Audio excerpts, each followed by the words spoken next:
Hello student, welcome to our YouTube channel commerce proficiency. आज की class में concept cover करेंगे बैंक रिकंसाइलेशन स्टेटमेंट वाला। इसे लास्ट क्लासेस में हमने लेजर चैप्टर कंप्लीट कर लिया है। अगर अभी तक आपने लास्ट क्लास नहीं देखी देखिए ताकि आपकी स्टडी में कंसिस्टेंसी बनी रहे। अगर अभी तक आपने यूट्यूब चैनल कॉमर्स प्रोफिशिएंसी को सब्सक्राइब नहीं किया सब्सक्राइब कीजिए और बेल आइकन जरूर प्रेस कीजिए ताकि जब भी मैंने वीडियोस अपलोड करूँ सबसे पहले नोटिफिकेशन आपके पास जाए, आप वीडियोज़ को सबसे पहले देखकर आपकी स्टडी बूस्टअप हो। स्टार्ट करते कंसेप्ट बैंक रिकंसाइलेशन स्टेटमेंट। सबसे पहले इसका ओवरव्यू समझते हैं। Bank reconciliation statement, bank reconciliation statement.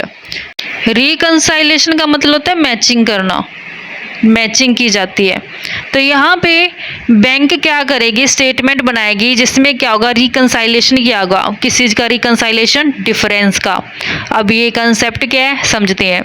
एक तरफ हम ले लेते हैं फर्म को, दूसरी तरफ ले लेते हैं बैंक को। अब फर्म क्या करती है, करंट अकाउंट ओपन करवाती है बैंक में। करंट अकाउंट क्यों ओपन करवाया, क्योंकि फर्म के अंदर डेली बेस पे बहुत सारी ट्रांजेक्शन्स होती हैं। जब नंबर ऑफ ट्रांजेक्शन्स बहुत सारे होते हैं तो उसके लिए करंट अकाउंट ओपन किया जाता है। तो करंट अकाउंट ओपन करवाया बैंक में, तो यहाँ पे फर्म अपने बेस पे ट्रांजेक्शन्स को रिकॉर्ड करेगी, बैंक अपने बेस पे ट्रांजेक्शन्स को रिकॉर्ड करेगी। तो फर्म रिकॉर्ड करेगी कैश बुक के अंदर, कैश बुक बनाएगी, डबल कॉलम कैश बुक जिसके अंदर कैश और बैंक कॉलम दोनों ही आते हैं। उसमें रिकॉर्ड करेगी जितने भी ट्रांजेक्शन्स बैंक से रिलेटेड होगी। हम जानते हैं कैश बुक में दो साइड होती है, एक साइड होती है डेबिट, एक साइड होती है क्रेडिट। डेबिट साइड पे रिकॉर्ड की जाती है जितनी भी रिसिप्ट्स होती हैं, यानी कि जितना पैसा आता है वो सारा डेबिट साइड रिकॉर्ड किया जाता है। क्योंकि कैश बुक जो होती है, कैश हमारे पास ये रियल अकाउंट के अंदर आती है। रियल अकाउंट का रूल कहता है डेबिट व्हाट कम्स इन। अगर कैश आती है तो उसको क्या किया जाता है, डेबिट किया जाता है, यानी कि रिसिप्ट को क्या किया जाएगा, डेबिट किया जाएगा। अगर कैश बुक के अंदर बैंक की पेमेंट की गई है तो उसको क्रेडिट किया जाएगा, यानी कि जितनी भी पेमेंट्स की जाएंगी उनको कैश बुक के अंदर क्रेडिट साइड रिकॉर्ड किया जाएगा। यानी कि रिसिप्ट का मतलब क्या है कि अगर बैंक बढ़ गया तो उसको ऐड कर देंगे, अगर बैंक बैलेंस कम होगा तो उसको माइनस कर देंगे। अब यहाँ पे फर्म ने तो जितने बैंक रिलेटेड ट्रांजेक्शन थी वो कैश बुक के अंदर रिकॉर्ड कर ली। तो बैंक क्या करती है, बैंक बनाती है पासबुक। बैंक किस में रिकॉर्ड करती है सारी ट्रांजेक्शन्स को, पासबुक के अंदर। पासबुक में भी दो साइड होती है, डेबिट और ये क्रेडिट।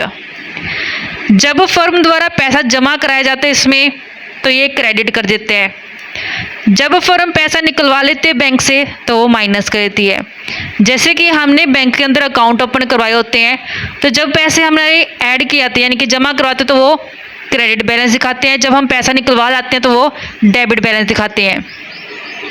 तो यहाँ पे जितनी भी ट्रांजेक्शन्स बैंक के रिगार्डिंग की गई फर्म ने वो सारी कैश बुक के अंदर रिकॉर्ड की, और वही ट्रांजेक्शन पासबुक के अंदर किसने रिकॉर्ड कर ली, बैंक ने। तो यानी कि यहाँ पे जो बैलेंस आएगा, बैंक बैलेंस आएगा कैश बुक के अंदर और जो पासबुक के अंदर, वो दोनों क्या होने चाहिए, इक्वल आने चाहिए। लेकिन कई बार क्या होता है कि ये बैलेंस दोनों मैच नहीं करते, जिस कारण से रिकंसाइलेशन स्टेटमेंट, रिकंसाइलेशन का मतलब कहते हैं कि मैच किया जाता है। डिफरेंस जो होता है उसको सेट करने के लिए बैंक रिकंसाइलेशन स्टेटमेंट बनाई जाती है।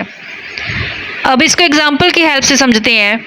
मान लेते हैं कि फर्म ने जो मनी डिपॉजिट करी है, यानी कि पैसा जमा कराया है फर्म ने बैंक में, तो जब पैसा जमा कराया जाता है तो एंट्री, जनरल एंट्री क्या रिकॉर्ड की जाती है फर्म के पॉइंट ऑफ व्यू से कि जब जमा कराया गया पैसा तो कैश आउटफ्लो हो गया।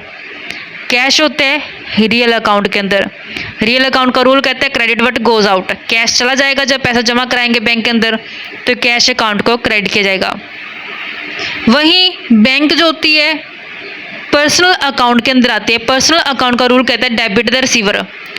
तो बैंक क्या करेगी, रिसीव करेगी, इस कारण से बैंक अकाउंट को डेबिट किया जाएगा। तो यहाँ पे जो एंट्री रिकॉर्ड की जाएगी, यानी कि ये जो एंट्री हमने रिकॉर्ड की है ये डिपॉजिट की एंट्री की है कि पैसा जो बैंक के अंदर जमा करा दिया, जिससे बैंक बैलेंस बढ़ गया, कैश बैलेंस कम हो गया। तो यहाँ पे जो रिकॉर्ड की गई ट्रांजेक्शन वो किस साइड रिकॉर्ड की गई है, डेबिट साइड पे। जब कैश बुक में ट्रांजेक्शन्स रिकॉर्ड की जाएगी फर्म के द्वारा तो उसको कैश बुक में डेबिट साइड पे रिकॉर्ड किया जाएगा। तो वहीं जब ये पैसा जमा कराया गया बैंक के अंदर तो बैंक ने क्या किया, क्रेडिट बैलेंस कर दिया। यही जो बैलेंस बैंक के पास गया तो बैंक ने क्या एंट्री की इसकी, बैंक को कैश रिसीव हुआ, इस कारण से कैश अकाउंट डेबिट किया इसने। टू में किससे रिसीव हुआ, कस्टमर से, तो टू में कस्टमर पर्सनल अकाउंट के नाम से क्रेडिट कर दिया। तो यहाँ पे ट्रांजैक्शन जब रिकॉर्ड की जाएगी पासबुक के अंदर तो कैसे दिखाएंगे कि बैलेंस है जो बढ़ चुका है, कैश बैलेंस बढ़ चुका है, तो पासबुक के अंदर क्या कर दिया जाएगा, इसको क्रेडिट कर दिया जाएगा। तो यहाँ पे जितना पैसा जमा किया गया फर्म द्वारा बैंक में, तो जितना उसने कैश में कैश बुक में रिकॉर्ड किया उतना ही पासबुक में रिकॉर्ड किया गया, दोनों क्या हो गए, ये इक्वल हो चुके हैं। ऐसे ही अनदर एग्जांपल ले लेते हैं विदड्रॉ का। मान लेते हैं कि मनी विदड्रॉ करवाई गई है फर्म द्वारा, तो जब पैसा निकलवा के लेके आते हैं बैंक से तो उसे कैश है जो इनफ्लो होता है, तो कैश रियल अकाउंट के अंदर आते हैं। रियल अकाउंट का रूल कहता है debit what comes in, cash आ रही है इस कारण से इसको डेबिट कर दो। बैंक अकाउंट को क्रेडिट किया जाएगा क्योंकि बैंक पर्सनल अकाउंट के अंदर आती है। पर्सनल अकाउंट का रूल कहता है क्रेडिट द गिवर, तो ये एंट्री रिकॉर्ड करेगी फर्म। वहीं पे बैंक क्या रिकॉर्ड करेगी, जब मनी विदड्रॉ करवाई गई है उस केस में जो पासबुक के अंदर ट्रांजैक्शन रिकॉर्ड की जाएगी वो डेबिट साइड रिकॉर्ड की जाएगी, क्योंकि यहाँ पे कस्टमर का पर्सनल अकाउंट है जो डेबिट कर दिया जाएगा बैंक द्वारा। कैश का आउटफ्लो है बैंक के पॉइंट ऑफ व्यू से, इस कारण से कैश अकाउंट को क्रेडिट किया गया। तो जब फर्म ने कैश बुक के अंदर एंट्री रिकॉर्ड की उस केस में बैंक को क्या किया गया है, क्रेडिट किया गया।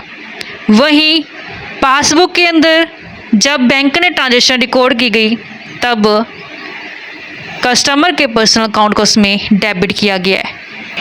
यहाँ से हमें एक चीज़ क्लैरिफाई हो जाती है कि जब बैंक में पैसा जमा कराया गया उससे बैंक बैलेंस बढ़ गया।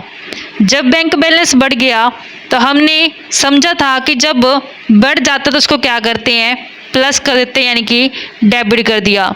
वहीं जब बैंक के अंदर पैसा जमा कराया गया वही पैसा पासबुक के अंदर बैंक ने क्रेडिट करके दिखा दिया, क्योंकि कस्टमर का पर्सनल अकाउंट के यहाँ पे क्रेडिट है। जब पैसा विदड्रॉ करवाया गया, निकलवाया गया बैंक से पैसा, तो बैंक बैलेंस कम हो गया, इस कारण से इसको क्रेडिट किया गया। जैसे कि यहाँ पे हमने समझा था कि जब बैंक बैलेंस कम होगा तो उसको माइनस किया जाएगा। जब मनी विदड्रॉ करवाई गई है बैंक से तो उस केस में जब बैंक ने पासबुक के अंदर रिकॉर्डिंग की तो उस केस में कस्टमर के पर्सनल अकाउंट को डेबिट किया गया। इस तरीके से बच्चों ये कंसेप्ट था। अब हम समझते हैं कि बैंक रिकंसाइलेशन स्टेटमेंट का मतलब क्या होता है। अब हमने ये समझ लिया कि जितने ट्रांजेक्शन्स बैंक के रिगार्डिंग की गई है फर्म ने, वो अपने कैश बुक के अंदर सारी ट्रांजेक्शन्स को रिकॉर्ड कर लिया। तो इसने बैंक की ट्रांजेक्शन कैश बुक में रिकॉर्ड की, वहीं बैंक ने पासबुक के अंदर रिकॉर्ड की, तो दोनों का बैलेंस इक्वल आना ज़रूरी है। लेकिन कई बार क्या होता है कि इन दोनों के कैश बुक के और पासबुक के बैलेंस है जो इक्वल नहीं आते, डिफरेंस आ जाता है। उस डिफरेंस को सेट करने के लिए, उस डिफरेंस को ख़त्म करने के लिए रिकंसाइलेशन स्टेटमेंट है जो बैंक द्वारा प्रिपेयर की जाती है। अब वो डिफरेंस किन कारणों से आते हैं वो कारण समझते हैं। दो कारण रहते हैं जिस कारण से कैश बुक और पासबुक का बैलेंस है दोनों का सेम नहीं आता। पहला कारण रहता है कि टाइम गैप के कारण है, जब ट्रांजेक्शन्स रिकॉर्ड करने में टाइम गैप आ जाता है जिस कारण से कैश बुक और पासबुक के बैलेंस मैच नहीं करते। दूसरा कारण रहता है कि गलती से है जो ट्रांजेक्शन्स रिकॉर्ड नहीं की या फिर रिकॉर्ड करने में गलती हो गई है, कोई भी रीज़न हो। तो ये दो कारणों से जो पासबुक और कैश बुक के बैलेंस मैच नहीं करते। सबसे पहले स्टार्ट करते हैं कि कारण time gap in recording of transaction, यानी कि ट्रांजेक्शन्स को रिकॉर्ड करने समय टाइम में गैप आ गया तो क्या होगा, बैलेंस जो होंगे कैश बुक के और पासबुक के वो मैच नहीं करेंगे। सबसे पहला कारण है cheque issue but not get presented for payment in the bank. Cheque तो इशू कर दिया गया लेकिन अभी तक बैंक के आगे पेश नहीं किया गया पेमेंट के लिए। तो यहाँ पे हमने समझा था बच्चों कि एक तरफ होती है फर्म, दूसरी तरफ होती है बैंक। फर्म ने क्या किया, कैश बुक के अंदर ट्रांजेक्शन्स को रिकॉर्ड करना है, वहीं पे बैंक ने क्या करना है, पासबुक के अंदर ट्रांजेक्शन्स को रिकॉर्ड करना है। कैश बुक में दो साइड होते हैं, डेबिट साइड और क्रेडिट साइड, वैसे ही पासबुक में भी डेबिट और क्रेडिट होते हैं। तो जब डेबिट साइड बैलेंस दिखाएगी कैश बुक, मतलब कि क्या हो रहा है, इसमें बैलेंस बढ़ रहा है, रिसिप्ट को डेबिट साइड रिकॉर्ड किया जाता है, वहीं पेमेंट को क्रेडिट साइड पे। लेकिन पासबुक में उल्टा होता है कि जब जमा कराया जाता है पैसा फर्म द्वारा बैंक में, उस केस में क्रेडिट किया जाता है, जब पैसा विथड्रॉ किया जाता है फर्म द्वारा बैंक से तो उस केस में वो डेबिट करती है।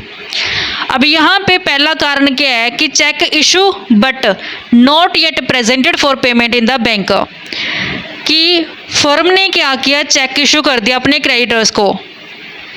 जैसे चेक इशू किया क्रेडिटर्स को फर्म ने, तो फर्म ने उसका रिकॉर्ड कर लिया कैश बुक के अंदर, किस साइड पे, पेमेंट साइड पे, यानी कि क्रेडिट साइड पे रिकॉर्ड कर लिया कि पेमेंट है जो उसने कर दिया, यहाँ पे वो रिकॉर्ड कर चुकी है ट्रांजेक्शन। तो बैंक कब डेबिट करेगी इस बैलेंस को, बैंक तो सिर्फ तभी डेबिट करेगी ना जब उसके आगे ये चेक जो इशू किया गया वो पेश किया जाएगा पेमेंट करने के लिए। लेकिन कई बार क्या होता है कि क्रेडिटर से जो डिले कर देता है, लेट हो जाता है, जो चेक यहाँ से रिसीव हुआ था उसको बैंक में पेश करने के टाइम तक क्या करता है, वो लेट हो जाता है। तो इस कारण से बैंक क्या करती है, पासबुक में उसको डेबिट नहीं कर पाती ट्रांजेक्शन को। फर्म ने तो अपनी कैश बुक में दिखा दिया इसको क्रेडिट करके, लेकिन अभी तक चेक है जो बैंक के पास नहीं पहुंचा, क्रेडिटर्स ने अभी तक है जो बैंक के सामने पेश नहीं किया चेक, जिस कारण से बैंक ने उसको अभी तक पेमेंट में नहीं दिखाया, डेबिट बैलेंस नहीं दिखाया, जिस कारण से इन दोनों के कैश बुक और पासबुक के बैलेंस है जो मैच नहीं करते। नेक्स्ट रीज़न रहता है cheque paid into the bank for collection but not yet credited by the bank. Cheque payment कर दी बैंकों के कलेक्ट किया जाए, लेकिन अभी तक बैंक ने क्या इसको क्रेडिट किया ही नहीं है। मतलब कि यहाँ पे सेकंड केस के अंदर क्या हुआ, फर्म को कस्टमर से चेक या फिर ड्राफ्ट मिला और वो चेक ड्राफ्ट इमीडिएटली फर्म ने भेज दिया बैंक को कि उसकी कलेक्शन की जाए। तो जैसे ही फर्म ने भेजा वो चेक या फिर ड्राफ्ट बैंक के पास, तो फर्म ने कहाँ रिकॉर्ड कर लिया, डेबिट साइड पे। डेबिट का मतलब क्या होता है कि यहाँ पे रिसिप्ट साइड पे उसको रिकॉर्ड कर लिया, यहाँ पे उसने डेबिट कर दिया कैश बुक के अंदर फर्म ने। लेकिन बैंक तो तभी क्रेडिट करेगी ना इसको जब उसको एक्चुअल में कैश है जो रिसिप्ट हो जाएगा। कस्टमर से जब एक्चुअल में कलेक्ट होगी मनी तो बैंक ने तो सिर्फ तभी उस केस में जो क्रेडिट करना है पासबुक के अंदर एंट्री को। मान लेते हैं कि बैंक ने क्या किया, जो चेक या ड्राफ्ट रिसीव हुआ था फर्म से उसको कलेक्ट करने में टाइम लग गया, तो उस केस में बैंक ने तो क्या नहीं किया, क्रेडिट नहीं किया इसको। जबकि फर्म ने तो क्या किया, कैश बुक में बढ़ा के दिखा दिया बैलेंस, वही बैंक ने पासबुक में बढ़ाया नहीं है बैलेंस, जिस कारण से कैश बुक और पासबुक के बैलेंस है जो मिसमैच हो गए हैं। तीसरा कारण क्या है कि चेक जमा करा दिया बैंक के अंदर कलेक्शन करने के लिए, लेकिन वो चेक क्या हो चुका है, डिसऑनर हो चुका है। तीसरे केस में जैसे ही फर्म ने चेक जमा कराया बैंक के पास, तो फर्म ने कैश बुक के अंदर उसको कहाँ रिकॉर्ड कर लिया, डेबिट साइड रिकॉर्ड कर लिया। लेकिन बैंक के पास जब वो चेक गया तो चेक क्या हो चुका, डिसऑनर हो चुका है। डिसऑनर का मतलब क्या होता है, खाली हुआ चेक वो। तो जब चेक खाली है तो बैंक कैसे पासबुक के अंदर क्रेडिट कर सकती है कस्टमर के अकाउंट को, नहीं कर पाएगी। जबकि फर्म ने तो कैश बुक के अंदर डेबिट कर दिया, वहीं बैंक ने पासबुक के अंदर क्रेडिट नहीं किया, जिस कारण से कैश बुक और पासबुक के बैलेंस है जो मैच नहीं कर पाए। नेक्स्ट आता है interest allow bye the bank. चौथा कारण कहते हैं कि बैंक ने ब्याज लगा दिया, कि जब ट्रेडर ने सेविंग अकाउंट ओपन कराया बैंक के अंदर, तो बैंक क्या करती है, मिनिमम बैलेंस जो रखा जाता है बैंक के अंदर, तो उसके ऊपर कुछ ब्याज लग हो जाते हैं। वो ब्याज 6 महीने का होता है। तो जैसे 6 महीने कंप्लीट होते हैं तो बैंक क्या करती है, पासबुक के अंदर उस इंटरेस्ट को क्रेडिट कर देती है। लेकिन फर्म को कैसे पता चलेगा कि उसके पासबुक के अंदर बैलेंस है ऐड हो चुका है?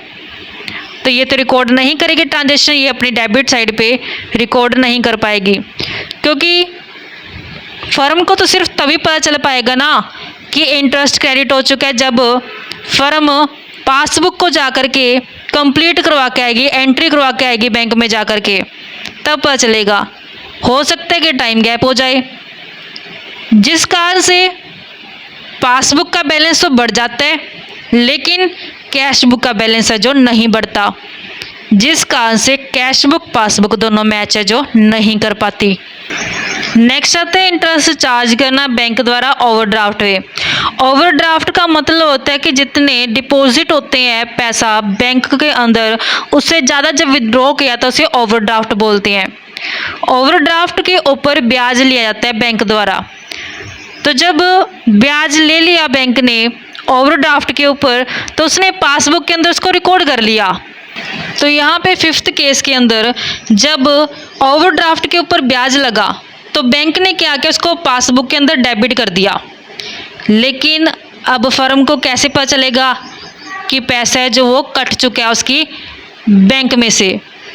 तो ये तो सिर्फ उसको तभी पता चलेगा ना जब जाकर के वो पासबुक की एंट्री करवा के आएगा बैंक के पास। तो ये हो सकता है टाइम के बाद जाए, कुछ टाइम के बाद जाकर के अपनी बैंक कॉपी की एंट्री जो करवा के आई, जिस कारण से जो कैश बुक के अंदर है जो फर्म ट्रांजेक्शन्स को रिकॉर्ड नहीं कर पाती क्रेडिट साइड पे, क्योंकि क्रेडिट साइड पे कौन सी ट्रांजेक्शन रिकॉर्ड किया थे, पेमेंट की। तो कैश बुक में रिकॉर्ड नहीं की उसने पेमेंट साइड पे यानी कि क्रेडिट साइड पे, जबकि बैंक ने क्या किया, पासबुक के अंदर डेबिट कर दिया कि ब्याज कट चुका उसका। ये रीज़न रहता है कि दोनों के जो बैलेंसेस होते हैं कैश बुक और पासबुक के, वो मैच नहीं कर पाते। नेक्स्ट आता है bank charge and commission charge by the bank. Bank जो सर्विस देती है उसके बदले चार्ज करती है, कमीशन चार्ज करती है, बैंक चार्ज करती है। तो जब बैंक ने सर्विस दी तो उसने क्या किया, कस्टमर के अकाउंट से पैसा कट कर लिया कमीशन का या फिर बैंक चार्ज का, जिस कारण से पासबुक क्या हो चुकी है, डेबिट हो चुकी है, क्योंकि बैंक ने क्या कर दी, एंट्री कर दी है पासबुक के अंदर, कस्टमर के पर्सनल अकाउंट को डेबिट कर दिया है। जबकि फर्म को तो पता चला ही नहीं है कि उसकी बैंक बैलेंस है जो कम हो चुका है, यानी कि उसने अपने क्रेडिट बैलेंस है जो दिखाया ही नहीं है कैश बुक के अंदर, जिस कारण से दोनों ही कैश बुक और पासबुक का जो मैच नहीं कर पाती। क्योंकि फर्म को तो ये इंफॉर्मेशन तब पता चलेगी जब वो पासबुक की एंट्री करवा के आएगी बैंक में जाकर के। हो सकता है वो कुछ टाइम के बाद जाके एंट्री करवा के आए, तब जाकर उसको पता चलेगा कि हाँ मेरी पासबुक में एंट्री डेबिट हो चुकी है, जबकि कैश बुक के अंदर वो क्रेडिट की ही नहीं है, जिस कारण से दोनों बैलेंस मिसमैच हो चुकी है। नेक्स्ट आता है direct deposit by customers into the bank. कई बार कस्टमर क्या करते हैं, डायरेक्टली पैसा जमा करा देते हैं फर्म के बैंक अकाउंट के अंदर। तो जब कस्टमर ने डायरेक्टली पैसा जमा करा दिया फर्म के बैंक अकाउंट में, तो बैंक ने पासबुक के अंदर क्रेडिट कर दिया, उसको दिखा दिया, जबकि फर्म को तो इसके बारे में इंफॉर्मेशन मिली नहीं है, तो फर्म ने कैश बुक में उसको रिसिप्ट यानी कि डेबिट साइड पे रिकॉर्ड नहीं किया अभी तक, जिस कारण से दोनों ही बैलेंस अभी तक मिसमैच हैं। तो ये रीज़न है 7th, क्योंकि ये इंफॉर्मेशन तो फर्म को तब पता चलेगी जब जाकर के वो पासबुक की एंट्री करवा के आएगी बैंक में। जब तक वो पासबुक की एंट्री बैंक के अंदर नहीं करवा के आएगी तब तक उसको पता नहीं चल पाएगा कि कस्टमर ने पैसा जमा करा दिया, पासबुक के अंदर एंट्री हो चुकी है। तब तक दोनों के बैलेंस है जो कैश बुक और पासबुक के क्या रहेंगे, मिसमैच रहेंगे। नेक्स्ट रीज़न आता है इंटरेस्ट और dividend collected by the bank. कई बार बैंक क्या करती है, जो डिविडेंड होता है, जो इंटरेस्ट होता है, वो कस्टमर की इन्वेस्टमेंट के ऊपर कलेक्ट करती है। तो जैसे ही डिविडेंड और इंटरेस्ट जो कलेक्ट किया बैंक ने, तो उसने पासबुक के अंदर क्या कर दिया, कस्टमर के अकाउंट को क्रेडिट कर दिया यानी कि ऐड कर दिया। लेकिन फर्म ने अपनी कैश बुक के अंदर अभी तक उसको रिसिप्ट साइड पे यानी कि डेबिट साइड पे नहीं रिकॉर्ड किया, क्योंकि अब फर्म को तो इस बारे में पता ही नहीं है कि बैंक ने जो इंटरेस्ट और डिविडेंड था इन्वेस्टमेंट का वो कलेक्ट कर लिया। तो जब तक उसको एंट्री नहीं करवा के आएगी बैंक में जाकर के पासबुक सी, तब तक उसको पता नहीं चलेगा फर्म को कि ये बैलेंस है जो ऐड हो चुका उसकी पासबुक में। तो यहाँ पे टाइम गैप लग जाएगा जब एंट्री करवा के आएगी एक फर्म बैंक में और रिकॉर्डिंग ऑफ ट्रांजेक्शन्स में, जिस कारण से दोनों ही बैलेंसेस मिसमैच हो जाएंगे कैश बुक के और पासबुक के। Direct payment made by the bank on behalf of customer. कई बार बैंक क्या करते हैं, कस्टमर के बिहाफ पे पेमेंट कर देती है।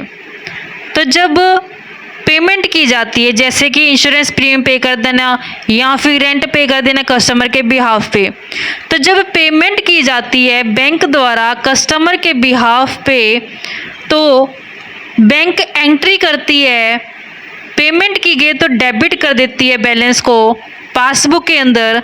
लेकिन फर्म है जो अपनी कैश बुक के अंदर पेमेंट यानी कि क्रेडिट साइड पे उसको रिकॉर्ड नहीं कर पाती। ये तभी रिकॉर्ड कर पाएगी जब उसको पता चलेगा कि ये ट्रांजेक्शन हो चुकी है। पता तभी चलेगा जब वो पासबुक की एंट्री करवा के आएगी बैंक में जाकर के। तब तक इन दोनों के बैलेंसेस क्या रहेंगे, मिसमैच रहेंगे। तो ये रीज़न थे बच्चों, टाइम गैप के कारण है जो बैलेंस मिसमैच हो जाते हैं कैश बुक के और पासबुक के। नेक्स्ट कारण आते हैं कि एरर्स कमिट की गई है। जब ट्रांजेक्शन्स को रिकॉर्ड किया गया, रिकॉर्डिंग के टाइम पे कुछ गलती हो गई, जिस कारण से है जो मिसमैच हो चुके हैं बैलेंस है जो कैश बुक के और पासबुक के। अब यहाँ पे जो एरर्स हैं यानी कि जो गलतियाँ आई हैं, एरर्स कमिटेड, किन कारण से कमिट हो चुके हैं errors in recording of transaction में, यानी कि ट्रांजेक्शन को रिकॉर्डिंग करते समय एरर्स हो चुकी है। तो ये एरर्स दोनों में से किसी भी साइड से हो सकती है। हो सकता है कि फर्म की साइड से गलती होगी हो सकता है बैंक की साइड से गलती होगी हो ट्रांजेक्शन्स को रिकॉर्ड करने में। फर्म से कैसे गलती हो सकती है, मान लेते कि फर्म ने चेक इशू कर दिया क्रेडिटर्स को, लेकिन उसको कैश बुक में रिकॉर्ड नहीं किया। ऐसे ही अगर चेक है जो डिपॉजिट कर दिया बैंक के अंदर, लेकिन अभी तक उसको कैश बुक में रिकॉर्ड नहीं किया। या फिर तीसरा कारण हो सकता है कि जो बैंक कॉलम का टोटल बनता है, बैलेंस जो आता है कैश बुक के अंदर, वो सही तरीके से नहीं किया।